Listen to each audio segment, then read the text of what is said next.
Bonjour et bienvenue sur Tips, le podcast d'Ocha qui vous donne toutes les clés pour lancer et booster la croissance de votre podcast.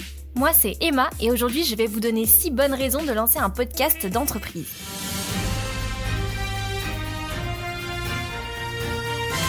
Les chiffres sont clairs. 39% des Français écoutent régulièrement des podcasts. D'un point de vue business, ça fait plus de 26 millions d'auditeurs et d'auditrices. Et donc 26 millions de potentiels clients.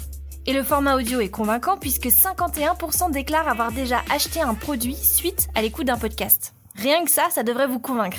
Mais bon, c'était juste l'introduction.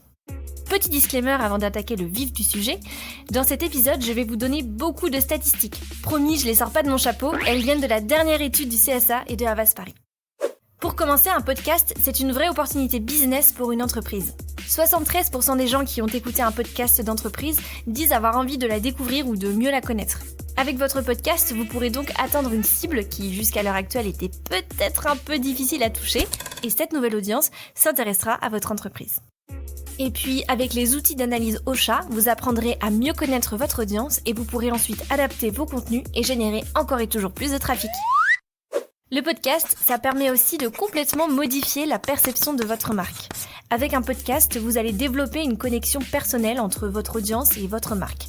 S'ils entendent régulièrement une voix amicale et agréable, ils s'attacheront à votre marque et lui feront confiance. Et oui, les marques proposant des podcasts natifs sont perçues comme étant plus proches de leurs consommateurs et plus innovantes. Enfin, c'est ce que disent 82% des auditeurs et des auditrices interrogés. Alors hop, on se lance dans le podcast. 82% des auditeurs accros aux podcasts natifs parlent des podcasts qu'ils écoutent avec leurs proches. Donc, votre audience parlera sans doute de votre marque à des amis, leur famille et leurs collègues, ce qui augmentera vos chances d'avoir une nouvelle audience. Vos auditeurs vont carrément devenir des ambassadeurs de votre entreprise. Et ça, pour une entreprise, c'est le Graal. 4e bonne raison pour lancer un podcast d'entreprise, aller plus loin dans votre contenu, montrer les coulisses et approfondir des sujets chers à votre entreprise. Comme les blogs ou la vidéo, le podcast peut être un moyen d'enrichir la culture de votre entreprise. En parlant de votre cœur de métier et de votre marque en particulier, vous ajoutez une dimension supplémentaire à votre communication. C'est tout l'intérêt du brand content. Avec votre podcast, vous allez humaniser l'image de votre entreprise. Vous pourrez faire entendre les voix des employés, des partenaires, voire de vos clients. Ça va vous faire sortir d'une relation purement commerciale avec vos consommateurs et rendre votre marque plus authentique. La 5e bonne raison, c'est qu'un podcast, c'est facile à réaliser.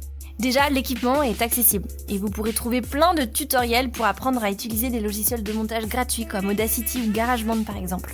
Pour tout ce qui est hébergement de votre podcast et diffusion, Ocha vous propose une solution clé en main et personnalisable pour votre marque. On a même une équipe dédiée aux entreprises pour que tout se passe bien dès le lancement de votre podcast. Coucou Tiana. Pour le contenu, un seul mot, recyclage. Vous avez probablement d'autres types de contenus, des vidéos, des articles de blog. Pour votre podcast, vous allez pouvoir réutiliser ce contenu. Prenez par exemple un article de votre blog, modifiez un peu votre texte pour le rendre plus naturel et hop, vous avez un script d'épisode pour votre podcast. Dernière bonne raison, le podcast fait gagner en compétences et donne un coup de boost à votre équipe. Pour faire un podcast, il faut de la confiance en soi, travailler sa concision et faire des recherches pour être pointu sur son sujet du jour. Il faut aussi de la technique et des compétences en communication. Bref, des compétences incontournables et applicables dans plein d'autres domaines au travail. Et puis, suivre les performances de votre podcast en équipe, c'est vraiment motivant. Vous pourrez célébrer la première centaine d'écoutes, puis le premier millier, puis le premier million et le premier milliard. Bon, ça c'est vraiment pas pour tout de suite. Et voilà, cet épisode de Tips est terminé. On espère qu'il vous a plu. Si c'est le cas, n'hésitez pas à nous laisser 5 étoiles sur Apple Podcast et Spotify pour nous aider à faire grandir ce podcast. Et si vous voulez aller encore plus loin dans votre podcast, vous pouvez. Réponse A. Écoutez l'intégralité des épisodes de Tips. Toujours une bonne idée ça. Réponse B. Allez regarder nos vidéos Tips sur YouTube. Il suffit de taper Ocha France sur YouTube. Mais bon, ok, je vous mets aussi le lien dans la description. En attendant, on se retrouve dans 2 semaines pour un nouvel épisode de Tips. Ocha Originals. Cette émission vous a été proposée par Ocha, la première plateforme française d'hébergement et de marketing du podcast.